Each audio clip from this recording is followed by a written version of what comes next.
In the summer of 1983, a quaint little spot in the woods began to be cleared out for my new home. By July, I was just beginning to take shape. Before long, walls were being built, and every day there were people there to work on me and build me into the vision that had just been put into their heads just a few months earlier. Lots of people were coming and going every day. Some people were just there for a day or two, but others were there every single day. There was a man that seemed to be in his early 30s that was one of the hardest workers I had ever seen. He sometimes wasn't there during the day, but for sure by around 5 o'clock or so, he would show up and work until the late hours of the night. I knew that he was tired, but never could you tell that from the amount of work that he put into lifting logs, cutting out doorways and windows, laying logs, stacking them higher and higher each day. I also noticed a beautiful young lady about his same age that was always by his side, doing anything that needed to be done. She worked just as hard as he did, keeping things straightened up around here, being someone's extra set of hands, sweeping floors, keeping everyone going with her bright smile and words of encouragement. But she mostly spent a lot of time making delicious meals for each person that was there to work that day. Most days, that meant she was cooking twice a day. You could always tell the love and appreciation for those people by the work that she put into those meals. The guys were always happy to sit down to one of her home-cooked meals and orangeade anytime they were there. I also noticed 2 kids that spent a lot of time here.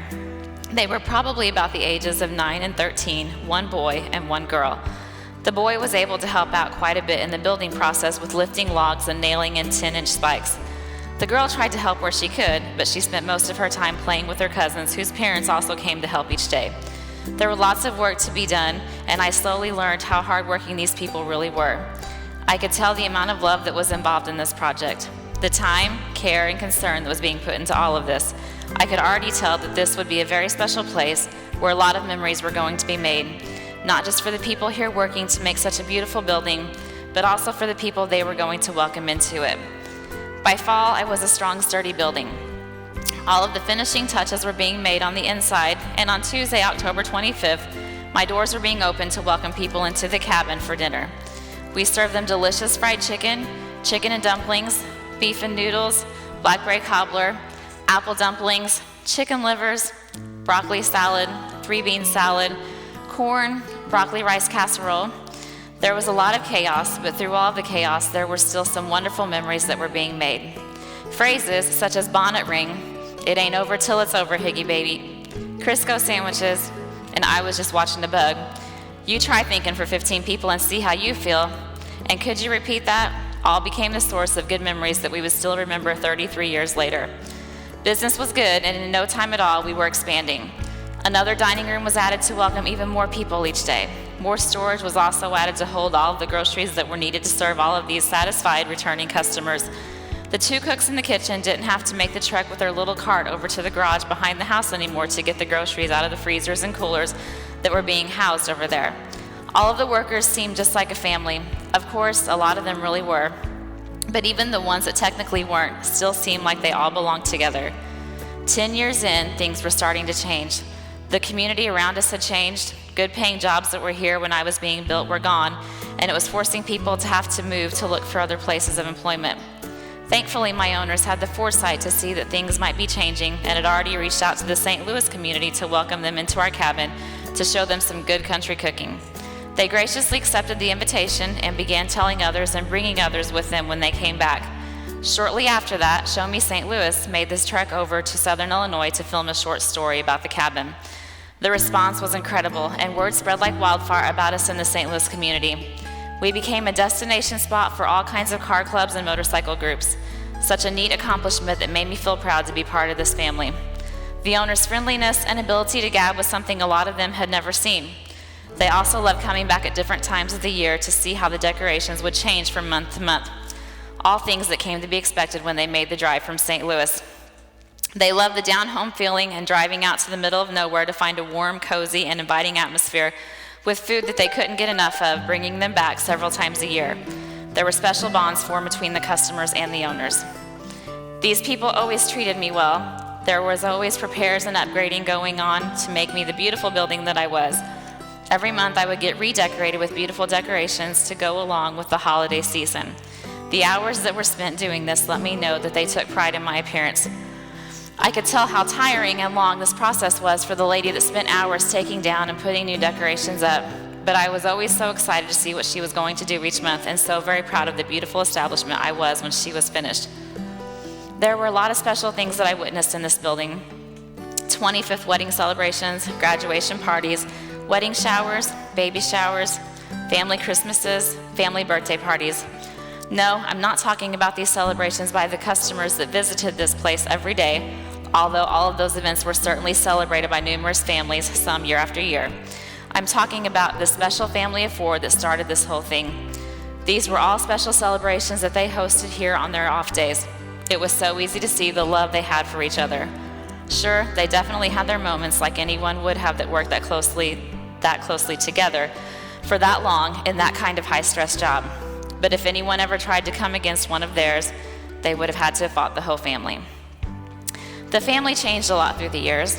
There were a lot of people that I could tell were part of the close family unit that went on to their heavenly reward after I was built. I could tell that it was hard for the family to have to say goodbye to each one of them.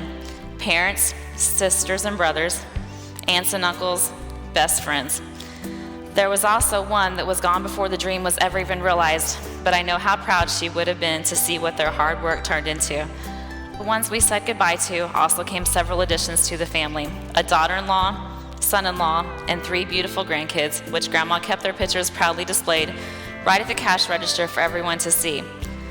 As soon as the grandkids were old enough, they were put to work rolling silverware until they were old enough to be moved out from front bussing tables, and eventually all of them becoming servers before everything was said and done. They all also learned what it meant to be in this family and to be hard workers. The oldest granddaughter even met her fiance here, now bringing this family to a total of 10. I was able to witness firsthand so many great times that I'm sure they still laugh about today. Some of my favorite stories involve quotes of, "I'd like to, Dan, but I just can't. Look, Dan, I'm on a roll. We ain't got no freaking Jello. And whistle for 2? I saw lots of crazy things also. I remember nights of when workers would show up in the middle of the night, some to sleep in front of the fireplace, and some just dropped in to get a pot of bread. I remember the night that the police showed up because someone had broken in and was just hanging out. I remember employee campouts, lots of employee Christmas parties where they always played the red and black card game. I hosted church fundraisers, church cooking baking nights, where the cookies were shipped to our brave men and women fighting for our country.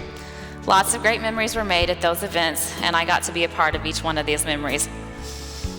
On more than one occasion, I have seen complete strangers pray in the middle of the dining room for and with these family members because of struggles that this family was going through. And in 33 years, there definitely were some struggles, but during those times, I watched them cling to their faith, and they made it through each and every one of those times. This business withstood the mine strike, the Great Flood of '93, coolers, freezers breaking down at 11 o'clock at night after an already long day of work, fires, and a struggling economy. I watched the family pull together when the coolers and freezers would break down and transfer food from one place to the other. I also observed lots of family and friends that showed up the night of the second fire to clean everything up from all the smoke. Not just the immediate family, but extended family members as well. It was easy to see how much this family was loved by so many other people. I celebrated lots of holidays with this family as well. 33 Mother's Days, boy were those crazy. Easters, Father's Days, New Year's Eves, Valentine's Days, and Halloweens.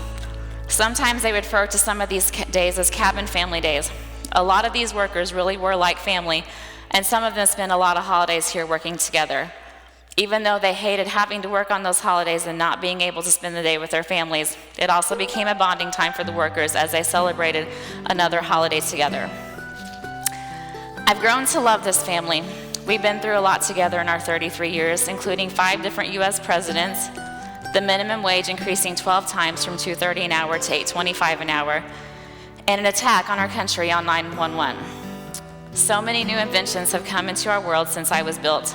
World Wide Web, email, social media, cell phones, with each of these things changing our society in ways we could have never imagined 33 years ago, some good and some bad. But through all of these changes, this family's love for each other and their love for God has never gone away. It takes a strong family unit to be able to work that closely together for so many years in such a stressful situation and still be able to like each other at the end. Not many families can say that. In August of 2016, I could tell that something weird was going on. People that I had never seen before started hanging out at the cabin. Business went crazy. I could tell that the people that had been with me from the very beginning were becoming tired, both physically and emotionally. Lots of workers that I hadn't seen for several years were now returning back to work. Some of them had been gone 20 plus years. Some of them that were returning were ones that I remember jumping off of my roof with a pogo stick one Sunday and also climbing the rocks of the fireplace in the back room. For 11 weeks, things were just different. October 25th, 2016 was actually a calm business day. There were lots of goodbyes being said. Lots of family members gathered that day.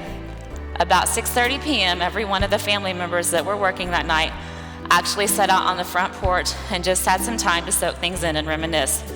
It was a good moment that God gave to them that night to just be able to be together and come to the realization that things would never be the same as they had been for the last 33 years.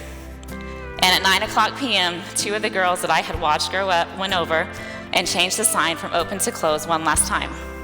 Everyone gathered for prayer to thank God for everyone that had gathered there and to thank Him for the provisions that He had given all of them for 33 years.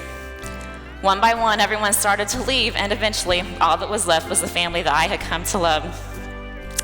One last walk around to gather all of those memories in our minds and leave our mark in a few places, and that family headed to the back door. A few tears were shed, and then quietly, they all walked out the door. The next day, new people were there making food orders, meeting with employees, and rearranging things. A lot of things have changed since then. I miss my old family. I miss not seeing them every week and hearing them catch up with each other every week. Before, even on the days we were closed, someone was always there to check on me and make sure everything inside was safe. I see them walking around outside or driving in and out, but none of them come into work anymore. It's been a big adjustment. I know there has to be a lot of adjustments for them as well, finding new jobs, adapting to having free time, and not seeing each other all the time. But I know that they are all strong in their faith and have a strong family unit to lean on. I can tell they are enjoying being able to do things that they haven't been able to do in such a long time. They will all be okay because they have learned how to be hard workers and know how to take care of themselves and know where their strength comes from.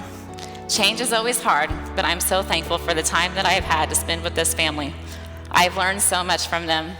I have loved being a part of this. I know that these things were stressful at times, but the memories of the last 33 years have filled me with are things that I will never forget. Oh, the stories we could tell.